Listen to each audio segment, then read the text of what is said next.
Hello दोस्तों, स्वागत है आपका हमारे इस चैनल पे जिसका नाम है dynamite online class.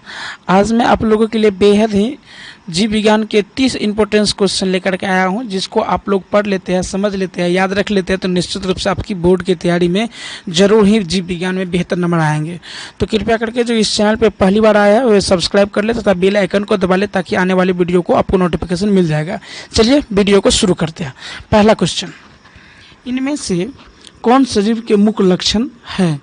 Option A स्थानांतरण, ऑप्शन बी शोषण, ऑप्शन सी प्रकाश संश्लेषण और ऑप्शन डी इनमें से कोई नहीं। तो दोस्तों ध्यान रखना है, सजीव के जो मुख्य लक्षण होते हैं वो प्रकाश संश्लेषण होते हैं, शोषण होते हैं और स्थानांतरण भी होते हैं। तो तीनों हो जाएगा, तो डी नंबर का ऑप्शन सही हो जाएगा, इनमें सभी। तो इसका ये आंसर हो जाएगा। चलिए अब हम लोग अगले क्वेश्चन को लेते हैं। अगला क्वेश्चन में है कि कोशिका के किस भाग में सजीव के सारे गुण मौजूद रहते हैं? दोस्तों याद रखना है, कोशिका के किस भाग में सजीव के सारे गुण मौजूद रहते हैं? ऑप्शन ए कोशिका भित्ति, ऑप्शन बी कोशिका झिल्ली, ऑप्शन सी जीवदर्भ, ऑप्शन डी इनमें से कोई नहीं। तो ध्यान रखना है दोस्तों, कोशिका के जीवदर्भ वाले भाग में सारे गुण मौजूद रहते हैं। ध्यान रखना है दोस्तों, कोशिका के जीवदर्भ, ऑप्शन सी। चलिए हम लोग अगला क्वेश्चन लेते हैं। अगला क्वेश्चन है, वह सारी प्रक्रिया जिसके द्वारा जीवों का अनुरक्षण अर्थात मेंटेनेंस होता है क्या कहलाते हैं? ऑप्शन ए शोषण, ऑप्शन बी पोषण, ऑप्शन सी उत्सर्जन और ऑप्शन डी जैव प्रक्रमण। तो ध्यान रखना है दोस्तों, जो जिस सारी प्रक्रिया से जीवों का अनुरक्षण होता है, मेंटेनेंस होता है, उसको जैव प्रक्रमण कहते हैं और जैव प्रक्रमण के अंतर्गत सारी प्रक्रिया सब आते हैं। तो चलिए अब हम लोग अगला क्वेश्चन लेते हैं। अगला क्वेश्चन है कि इनमें से कौन स्वपोषी होते हैं? ऑप्शन ए कवक, ऑप्शन बी जीवाणु, ऑप्शन सी सभी जीव और ऑप्शन डी सभी हरे पेड़ पौधे। तो ध्यान रखना, सभी हरे पेड़ पौधे स्वपोषी होते हैं, वे अपना भोजन स्वयं बना लेते हैं, इसीलिए उन्हें हरे पेड़ पौधे कहते हैं। तो आप लोग इसी तरीके से मेरे चैनल पर बने रहिए, हम आपको 30 क्वेश्चन ऐसे बताएंगे जो आने वाली परीक्षा में बेहद ही महत्वपूर्ण होंगे। चलिए हम लोग अब अगला क्वेश्चन लेते हैं। अब 5वां नंबर क्वेश्चन है कि प्रकाश संश्लेषण में किस चीज़ का निर्माण होता है? ध्यान रखना है दोस्तों, प्रकाश संश्लेषण में किस चीज़ का निर्माण होता है? तो कार्बन डाइऑक्साइड, जल, कार्बोहाइड्रेट और इनमें से कोई नहीं। तो ध्यान रखना है दोस्तों, कार्बोहाइड्रेट का निर्माण होता है प्रकाश संश्लेषण की प्रक्रिया में, जिसको हम लोग ग्लूकोज कहते हैं, उसी को ही कार्बोहाइड्रेट कहते हैं। तो ऑप्शन सी हो जाएगा कार्बोहाइड्रेट। चलिए अब हम लोग अगला क्वेश्चन को लेते हैं, अगला क्वेश्चन को हल करेंगे। अगला क्वेश्चन है जो 6 नंबर का क्वेश्चन है, गोबर छत्ता में किस प्रकार का पोषण होता है? ऑप्शन ए परजीवी पोषण, ऑप्शन बी मृतजीवी पोषण, ऑप्शन सी स्वपोषी पोषण और ऑप्शन डी इनमें से कोई नहीं। तो ध्यान रखना है दोस्तों, गोबर में मृतजीवी पोषण होता है, क्योंकि मृत जीव जंतु के सड़ने गलने से गोबर छत्ता होता है। ध्यान रखना है ये बात कि गोबर छत्ता मृतजीवी पर पोषण होता है गोबर छत्ता में। तो ऑप्शन बी हो जाएगा। चलिए अगला क्वेश्चन। अगला क्वेश्चन है, पौधे में सूर्य प्रकाश को अवशोषित करने की क्षमता किसमें होता है? क्लोरोफिल वर्णक में, रंध्र में, सभी कोशिका में और परिवहन ऊतक में। तो याद रखना है दोस्तों, पौधे में सूर्य को प्रकाश को अवशोषित करने की क्षमता जो होती है वो क्लोरोफिल वर्णक में होते हैं। अगर मनुष्य को भी क्लोरोफिल वर्णक रहते तो मनुष्य भी धूप में जाके पूरा भोजन बना सकते थे, सूर्य की प्रकाश को अपने में एकत्रित कर सकते थे। तो याद रखना है ऑप्शन ए। चलिए अब हम लोग अगला क्वेश्चन को लेते हैं। अगला क्वेश्चन है, प्रकाश संश्लेषण प्रक्रम में गैस CO2 तथा O2 का आदान प्रदान किन अंगों द्वारा होता है?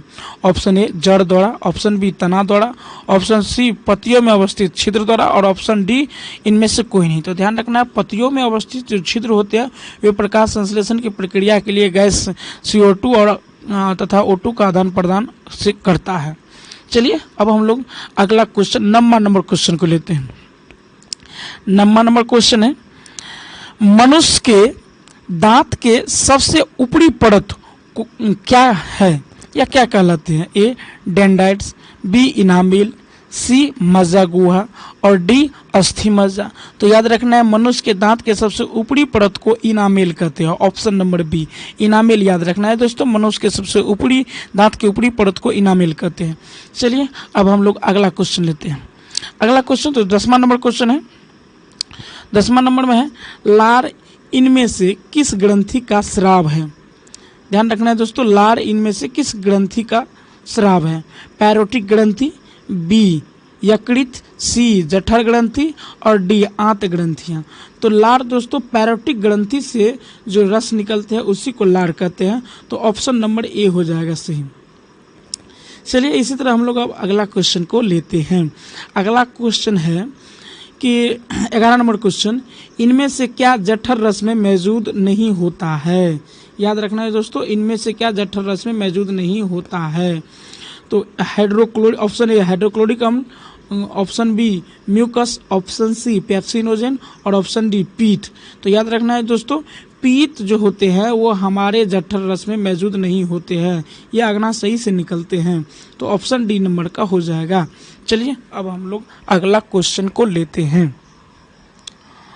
ऑप्शन नंबर क्वेश्चन 12 कि कौन मनुष्य की छोटी आंत का भाग नहीं है? ऐसे कौन से है जो छोटी आंत का भाग नहीं है?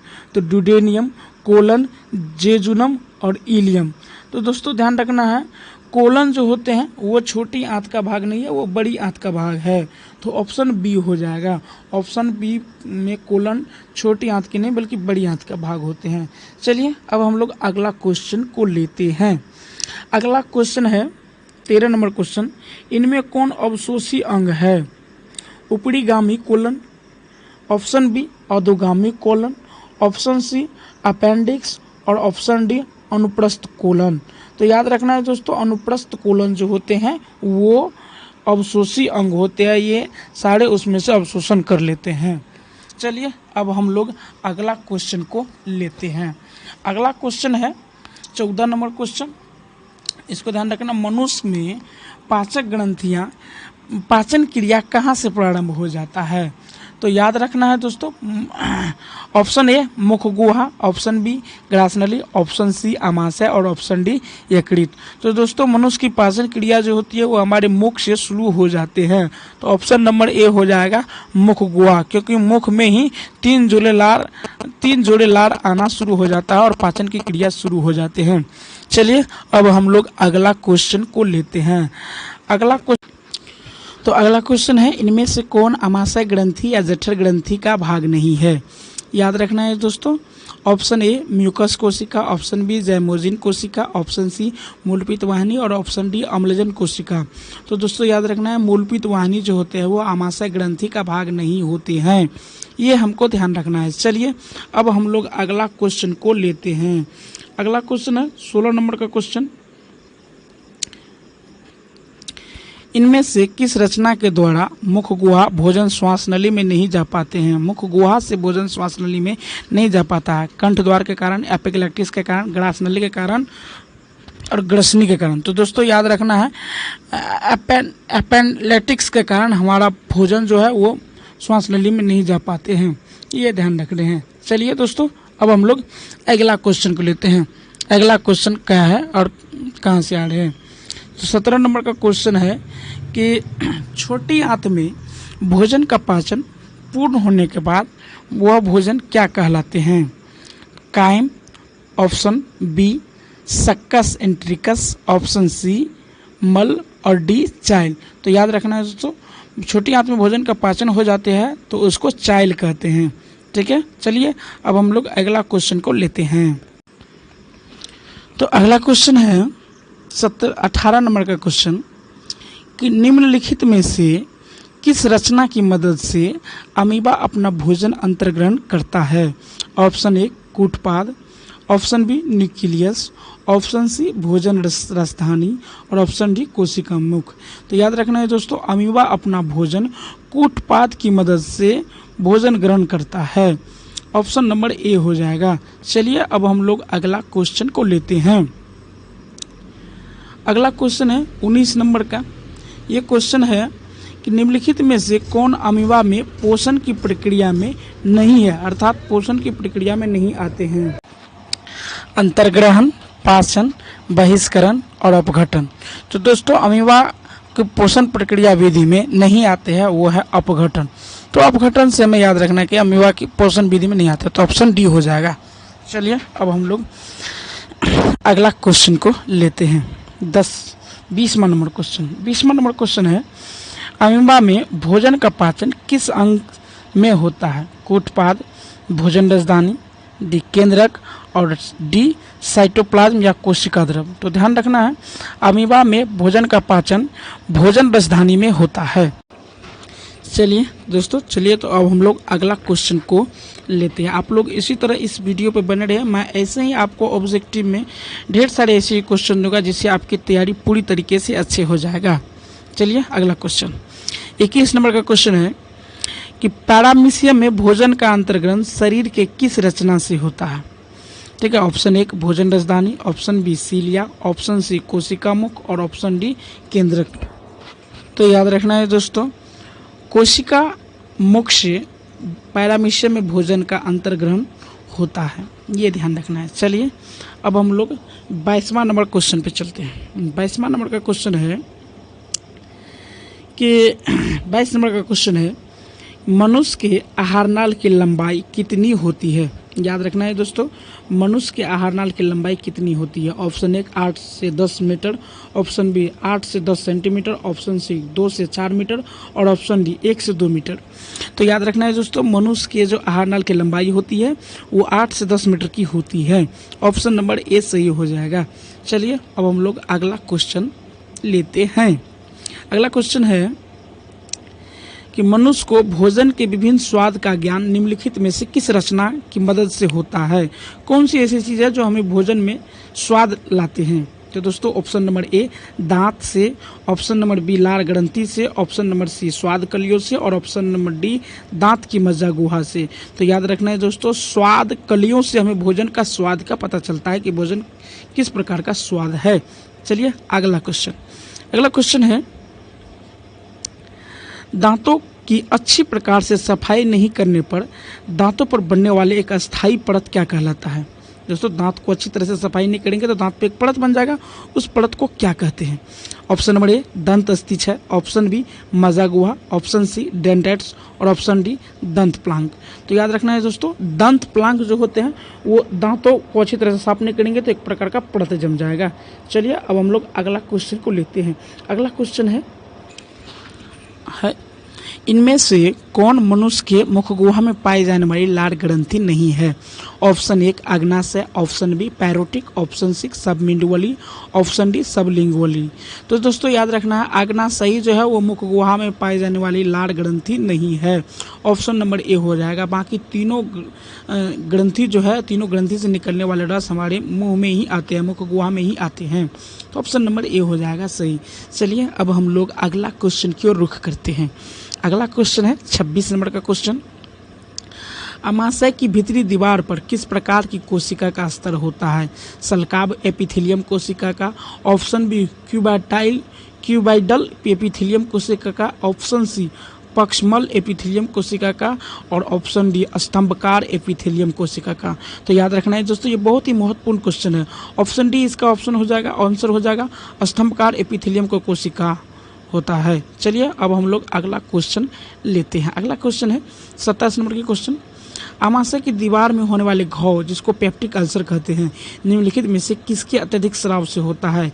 ए अम्लीय स्राव, बी गैस्ट्रिक लैपिज, सी सक्रिय पेप्सिन और डी म्यूकस। तो याद रखना है दोस्तों, अम्लीय स्राव के ज़्यादा निकलने से हमारे आमाशय की दीवार में एक प्रकार का घाव जिसको पेप्टिक अल्सर कहते हैं वो हो जाते हैं। याद रखना है, उसको अम्लीय स्राव होने से पेप्टिक अल्सर नाम की बीमारी होता है। चलिए अब हम लोग अगले क्वेश्चन की ओर रुख करते हैं, देखते हैं अगले क्वेश्चन में क्या आते हैं। अगला क्वेश्चन है इनमें से कौन वसा को वसा अम्ल तथा ग्लिसरॉल में बदलता है?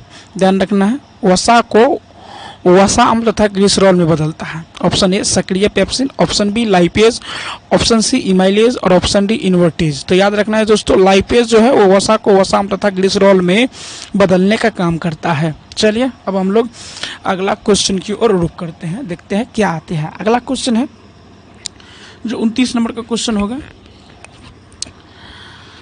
मानव आहार नाल के किस भाग की लंबाई सबसे अधिक होती है? तो दोस्तों याद रखना है किस भाग की लंबाई आहार नाल में जो सबसे अधिक होती है वह है ग्रास नली, ऑप्शन बी आमाशय, ऑप्शन सी छोटी आंत और ऑप्शन डी बड़ी आंत। तो दोस्तों याद रखना है हमारे आहार नाल की सबसे बड़ी भाग जो होते हैं वो छोटे आंत होती है। नाम तो इसका छोटे आंत है, लेकिन लंबाई में सबसे अधिक होता है, करीब 6 से 8 मीटर तक होते हैं, ये याद रखने हैं। चलिए अब हम लोग अगला क्वेश्चन की ओर रुख कर लेते हैं। सबसे अंतिम नंबर क्वेश्चन जो 30 नंबर का क्वेश्चन है, आपको 30 क्वेश्चन ही इसमें हमने सोल्व करने के लिए दिए थे। चलिए अगला सबसे अंतिम क्वेश्चन है, मानव शरीर की सबसे बड़ी ग्रंथि का नाम क्या है? ऑप्शन ए आमाशय, बी अग्नाशय, सी यकृत और डी जठर ग्रंथि। तो याद रखना है दोस्तों हमारे शरीर की सबसे बड़ा ग्रंथि जो होता है वो यकृत होता है, ये ध्यान रखना है। तो यकृत बहुत ही, जिसको अंग्रेजी में लिवर कहते हैं, ये सबसे बड़ी ग्रंथि का नाम है। इसी तरह आप लोग हमारे वीडियो से बने रहिए। चलिए आप लोग इस वीडियो में बने रहे, इसके लिए आप लोगों को बहुत बहुत धन्यवाद। अगले भी आप लोगों को इस तरह का वीडियो मिलते रहेंगे। इसके लिए आप लोग सब्सक्राइब कर ले तथा बेल नोटिफिकेशन को दबा लें। चलिए मिलते हैं नेक्स्ट वीडियो में, तब तक के लिए धन्यवाद।